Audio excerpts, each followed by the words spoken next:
তুমি কি জানো এমন একটা অস্ত্র ছিল যেটাকে ছোড়ার দরকারই হতো না, শুধু ভাবলেই শত্রু ধ্বংস। একটা চক্র যেটা একবার বের হলে নিজেই ফিরে আসতো ঠিক নিজের ইচ্ছায়, যেন এক বুদ্ধিমান ড্রোনের দ্বারা সম্পাদিত হচ্ছে কার্য। তবে এই চক্রের গতি তা এতটাই ভয়ঙ্কর যে আলো পর্যন্ত হার মেনে যেত।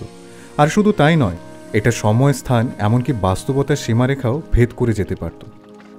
আমি সুদর্শন চক্রের কথা বলছি। একটা অস্ত্র, কিন্তু শুধু অস্ত্র নয়, এ যেন এক মহাজ্ঞান, এক অলৌকিক টেকনোলজি। কিন্তু প্রশ্ন হলো, এই সুদর্শন চক্র কি শুধুই পৌরাণিক কল্পনা, নাকি এর পেছনে লুকিয়ে আছে এমন এক প্রযুক্তি যা আজকের কোয়ান্টাম মেকানিক্স, এআই, ড্রোন কিংবা মাল্টি ডাইমেনশনাল ফিজিক্সকেও চমকে দেয়। এই ভিডিওতে আমরা খুঁজব সেই রহস্য যেখানে কৃষ্ণের সুদর্শন চক্র মিলে যায় কোয়ান্টাম টানেলিংয়ের সাথেও।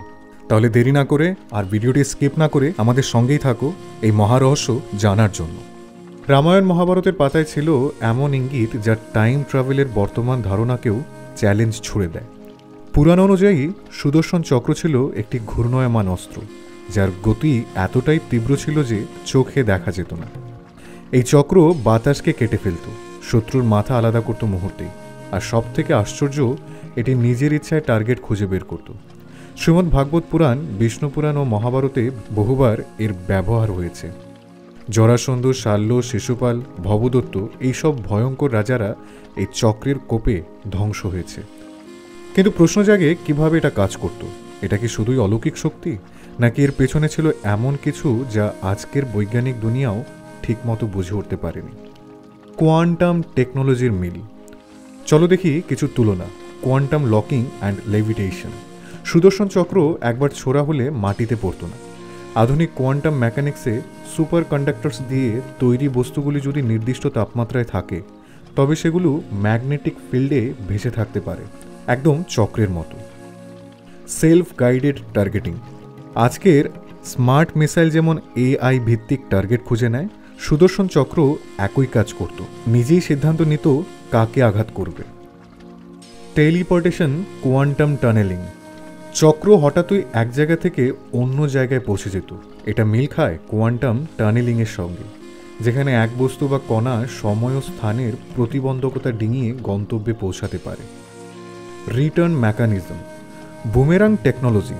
কয়েকটা অস্ত্র বা ডিভাইস আছে যা ফিরে আসে ছুড়ে দেওয়ার পর, কিন্তু সুদর্শন চক্র কেবল ফিরে আসতো না, এটা ছিল মন নিয়ন্ত্রিত। বিজ্ঞানীরা আজ পর্যন্ত এমন কোনো অস্ত্র বানাতে পারেনি যেটা চিন্তা দিয়ে চালানো যায়, কিন্তু সুদর্শন চক্র ঠিক তাই ছিল। পুরাণে টাইম ট্রাভেল আর স্পেস টেকনোলজি। মহাভারতে যখন শ্রীকৃষ্ণ শাল্যকে মারতে যান, শাল্য তখন ছিল এক আশ্চর্য রকমের উড়ন্ত রথে। এই রথ আকাশে মিলিয়ে যেতে পারত, মায়া সৃষ্টি করতে পারত, আর দূর থেকে ফেলত ভয়ানক অস্ত্র, একদম আজকের ড্রোন স্ট্রাইকের মতো। শ্রীকৃষ্ণ তখন ছুড়ে দেন সুদর্শন চক্র, আর সেই চক্রের আঘাতে ধ্বংস হয়ে যায় সেই রথ। কিন্তু প্রশ্ন হলো, চক্র কিভাবে এমন এক মায়াবী অদৃশ্য যানকে খুঁজে বের করলো? এটা কি এআই বেসড স্মার্ট টার্গেটিং ছিল, নাকি ছিল মাল্টি ডাইমেনশনাল স্ক্যানিং টেকনোলজি? পুরাণে বলা আছে, চক্র রথটিকে সময়ের জালে ফাঁসিয়ে ধ্বংস করে দেয়। তাহলে এটা কি টাইম ডাইলেশন, নাকি এক ধরনের টাইম লক সিস্টেম? প্রাচীন যুগে কি তারা বুঝে গিয়েছিল সময় আর বাস্তবতাকে বাঁকিয়ে ফেলা যায়? সুদর্শন চক্রের উৎস। কিছু আধুনিক গবেষক দাবি করেন সুদর্শন চক্রের মতো অস্ত্র ছিল ভিনগ্রহীয় প্রযুক্তি, যেন এক প্রাচীন এলিয়েনের সভ্যতার উপহার। তবে এখানে এক মৌলিক প্রশ্ন ওঠে, যে বিজ্ঞান আজও মহাবিশ্বের 95% বিষয়কে ডার্ক ম্যাটার ও ডার্ক এনার্জি বলে চিহ্নিত করতেই জানে না, তারা কিভাবে এমন অস্ত্রের উৎস নির্ধারণ করতে পারবে? যে বিজ্ঞান আজও কনসাসনেসের প্রকৃত স্বরূপ বুঝে উঠতে পারেনি, সে কি করে সুদর্শন চক্রের মতো অস্ত্রকে শুধুই যন্ত্র কিংবা প্রযুক্তি বলে ব্যাখ্যা করতে চায়? পুরাণে বলা আছে, সুদর্শন চক্র ছিল ইচ্ছা শক্তি দ্বারা চালিত। এটি একমাত্র শ্রীকৃষ্ণের আদেশে গতি লাভ করত, আর প্রতিপক্ষের মনের অভিসন্ধি বুঝেই আঘাত করত। তাহলে এটি কি শুধুই বস্তুগত অস্ত্র, নাকি এটি ছিল চৈতন্য শক্তির এক নির্জন প্রকাশ, যার সমতুল্য অস্ত্র আজও মানব সভ্যতা আবিষ্কার করতে পারেনি?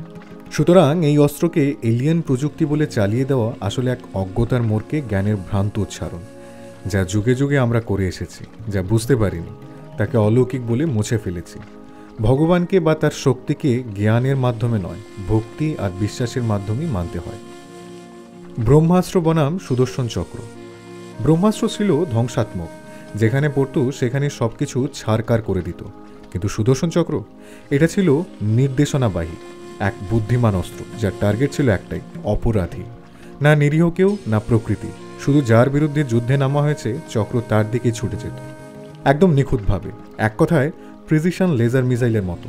তুমি ভাবতে পারো 5000 বছর আগে এমন এক অস্ত্র যা নিজে চিন্তা করে নিশানা করত। এটা কি সত্যিই সম্ভব ছিল, নাকি এটাই ছিল সেই হারিয়ে যাওয়া গড লেভেল টেকনোলজি? বিজ্ঞান বনাম বিশ্বাস। আধুনিক কোয়ান্টাম ফিজিক্স আমাদের বলে এই জগৎ ধারাবাহিক নয়, টুকরো টুকরো বাস্তবতায় ঘটিত। সবকিছুই সম্ভাবনা, যেখানে দেখা আর না দেখার মাঝেই পাল্টে যায় সত্য। আর ঠিক সেখানেই শ্রীকৃষ্ণের সুদর্শন চক্র যেন প্রবেশ করে অন্য এক নিয়মে, একটি জগতের গণ্ডি পেরিয়ে অন্য এক কোয়ান্টাম রিয়েলমের দরজায়, যেখানে সময় বেঁকে যায়, যেখানে স্থান শুধু দূরত্ব নয়, একটি অনুভব। আর সেখানে চক্র চলতে থাকে শুধু কৃষ্ণের ইচ্ছায়, কৃষ্ণের চেতনায়। তাহলে প্রশ্ন ওঠে, এ কি তবে সেই অস্ত্র যা বস্তু নয় বরং চেতনা ও কোয়ান্টামের যুগল প্রকাশ? সুদর্শন চক্রকে বুঝতে হলে শুধু ল্যাব নয়, প্রয়োজন ভক্তির মন্ত্র, প্রয়োজন আত্মনিবেদনের বিজ্ঞান। কারণ এই অস্ত্রের গতি শুধু আলোকে হারায় না, হার মানায় আমাদের অহংকারকেও।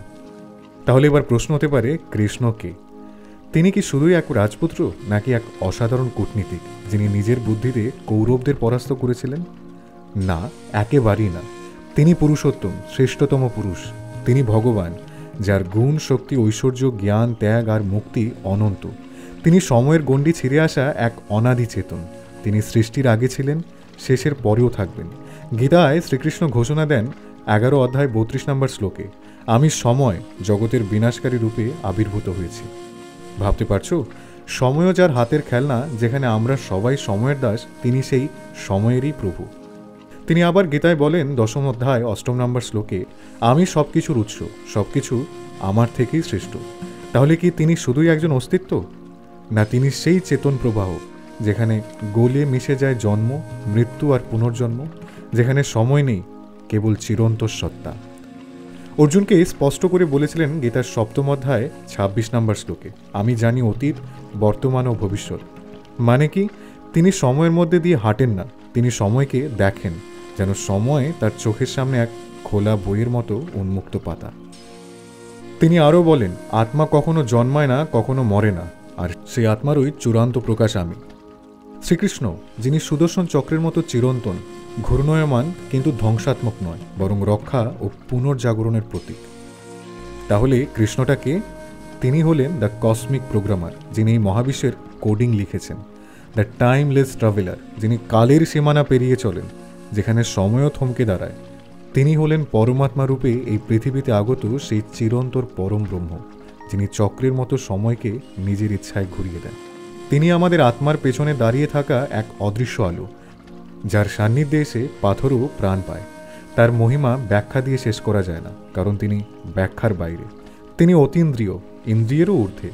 তাকে অনুভব করতে হয় মন খুলে, আত্মা দিয়ে। সুতরাং তাকে জানো, তার নাম করো, তবে ভয় নয়, ভালোবাসা নিয়ে। কারণ তিনি শুধু বিধ্বংসী নন, তিনি প্রেম, করুণা, মাধুর্য আর মুক্তির মূর্ত প্রতীক। তার নাম শুনলে যেন হৃদয় কেঁপে ওঠে, তার কথায় যেন আত্মা জেগে ওঠে। এই হলেন পরমেশ্বর ভগবান শ্রীকৃষ্ণ। এবার বলো তো, এত রহস্যময়, এত অসীম, তার প্রতি ভালোবাসা না জন্মে থাকতে পারে? কমেন্টে জানাও তোমার মতবাদ। এমন আরও চমকপ্রদ তথ্য জানতে আমাদের পেজটি ফলো করে রাখুন এবং আপনার মতামত জানাতে ভুলবেন না। ভালো লাগলে লাইক, কমেন্ট, শেয়ার এবং সাবস্ক্রাইব করে আমাদের সঙ্গেই থাকুন।